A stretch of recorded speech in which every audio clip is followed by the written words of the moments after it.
Hello, my friends, and happy Friday! Today is April the 23rd, and this is the 42nd edition of Book Fun Friday. Welcome. So, I mentioned last week that sometimes you need to just read a good old classic YA book written by a really awesome YA author. Well, this week I want to touch on a different reading strategy, and that is sometimes you need to go back and reread something that you really enjoyed at some point in time. And that's what I did this week. I reread a book that I had read, I don't know, maybe 2 or 3 years ago. And that book is titled I Am Not Your Perfect Mexican Daughter, and it's written by the author Erika Sanchez. Now, why would you want to go back and reread something that you've already read, especially with so many great books out there to read? Well, here's why. When you reread something, of course, you always pick up something that you missed or several somethings that you missed the first time you read it. But when you reread a book, it deepens your appreciation for, and then there's a list of things, the story itself, the character development, the writing. You get some real insight into the author the second time or maybe even the third time that you read something. And that was certainly the case with I Am Not Your Perfect Mexican Daughter. Like I said, I read this book 2 years or so ago, and I remember really loving it at the time. And so as I reread it this week, I loved it again, but it deepened my appreciation for the story and for the writing. It's just so beautiful the way Erika Sanchez crafts this story. And it's not just that she's a good writer. She's an excellent writer. And she does this really wonderful thing where she seamlessly weaves into this narrative glimpses into the culture of people who are Mexican Americans. The protagonist of this book is a teenage girl named Julia, and Julia's parents are Mexican immigrants. And their values are very simple in a way. Their values are put family first, go to church every weekend, and work really, really, really hard. Keep your nose clean, do the right thing, be obedient to your parents, that kind of thing. Their dreams are very limited in scope, very small. Well, Julia's dreams are huge. She is dying to graduate high school and go to college. Her preference is to go to college in New York City because she wants to be a writer. Well, this puts her at odds with her parents. They don't understand why she would ever want to leave home. They don't understand why she would ever want to go to college. They certainly don't understand why she would want to become a writer. They would be okay with her becoming maybe a secretary somewhere where she could sit in an office and answer the phones all day. They'd be super pleased with that. But that's just not who she is. She has dreams that are much bigger than that. Well, that puts her at odds with them, and so they're constantly butting heads and fighting and arguing back and forth about everything. And it's not just because she's a teenage girl doing that with her parents. It's just that she's a very different person from her parents, and that's hard. That's hard for them, and it's hard for her. Well, that is further complicated by the fact, and this is not a spoiler, by the fact that Julia's older sister, Olga, is killed in the beginning of the book. They live in Chicago, and Olga was crossing a street looking down at her phone and wasn't really paying attention to the stoplights and the crosswalks and the traffic. And she was hit and killed and just died on the street there in Chicago. Well, because her sister was much like her parents, meaning she was perfectly content to stay home night after night with them. She was 22 and going to community college part-time. She worked as a receptionist in a doctor's office. Olga was seen as the perfect Mexican daughter, according to her parents. And by contrast, Julia was not. And that's where the title of the novel comes from. Julia was not their version of the perfect Mexican daughter, but she's just in her own right, um, perfectly lovely, perfectly wonderful, perfectly talented, perfectly smart. If only they would see that. So I'm going to share a couple of passages just to give you some insight into Julia and who she is as a person. And maybe you'll see why she has some conflicts with her parents and some of the things that she's struggling with in her life. Um, so she's grounded. In this section I'm getting ready to read, she's had to she actually went to a party, but she came home late. She broke curfew, and so now she's grounded as a result of that. I've done the calculations and have figured out that from the age of figured out that from the ages of 13 to 15, I've spent about 45% of my life grounded. Seriously, what kind of life is that? I know I mess up sometimes. I know I can be a sarcastic jerk. I know that I'm not the daughter my parents wanted, but Ama, that's her mother, Ama treats me like I'm a degenerate.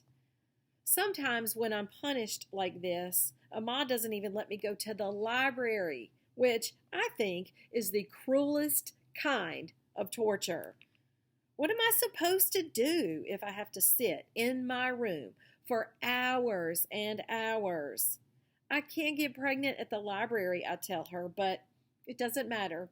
Ama says I can clean, do my homework, and if she's feeling generous, I can watch telenovelas with them, but I'd rather poke my eyes out like Oedipus than sit through an episode of that garbage.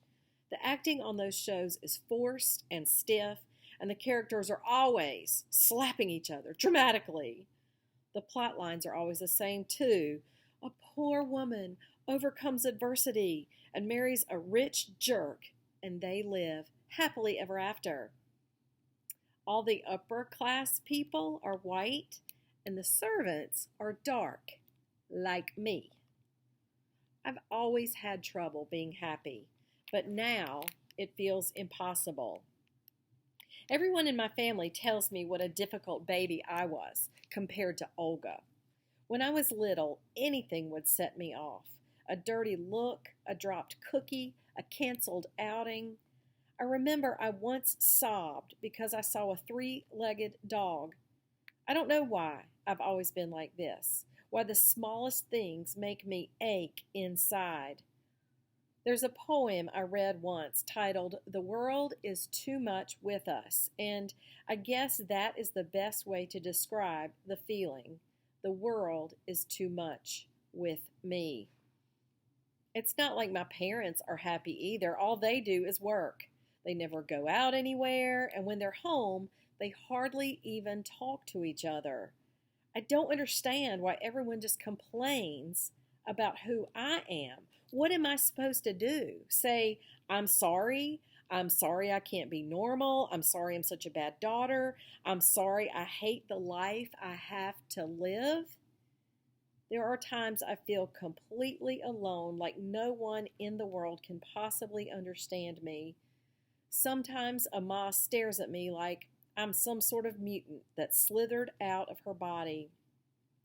Lorena, my best friend, listens, which I appreciate, but she doesn't really get it. She's practically a science genius who doesn't care about literature or art. I don't think anyone likes what I like. Sometimes I feel so lonely and helpless that I don't know what to do. Usually I just bottle up all of my feelings and wait until my parents go to sleep so I can cry, which I know is totally pathetic. If I can't wait, I do it in the shower. It builds and builds all day, tightening my throat and chest, and sometimes I even feel it in my face. When I finally let it out, it cascades out of me. So you get a little insight there into Julia. And so here's a little further passage about her and how she feels about her sister. I always catch myself staring at the door like a dope, waiting for Olga to come home. People said it would get better with time, but that's not exactly true. There are moments I miss her so much, as much as I did when she first died. I know we weren't that close, but now that she's gone, I feel like I'm missing an organ. I still have dreams about her, too. Sometimes they're harmless, like the two of us in the car or at the kitchen table eating breakfast. But every once in a while, she appears, covered in blood, her body twisted and crushed, and I wake up screaming. I remember the stupidest things now, too. Small details about me and Olga I never even thought about before. Like the other day, I was waiting in line at the grocery store and remembered the time I got a paper cut on a Sesame Street book when I was 4 and became so afraid of it that I refused to touch it again. Olga knew how much I loved the book, so she read it to me over and over. I'm sure she memorized it. Then yesterday I was walking home from school and thought of the night at our grandmother's house when our cousin told us about the ghost woman who wails through the street because she drowned her own children. I couldn't sleep for days, convinced that every squeak or rustle meant she was coming to drag me by the hair and kill me in the river. Olga stayed with me every night until I got over my fear. This morning, as I was brushing my teeth, I remembered when we bought a bag of chocolates and hid it in her room. We'd eat one in secret every day after school, as if the candy were some sort of high-stakes contraband.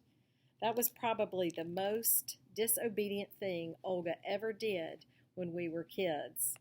When I get these flashbacks, I feel like someone has scooped out my soul and trampled it on the dirty ground.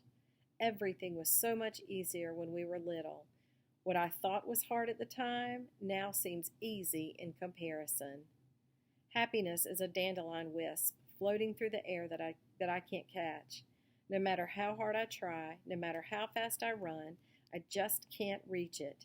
Even when I think I grasp it, I open my hand and it's empty. Last little bit to say about that part there, grasping and then her hand is empty.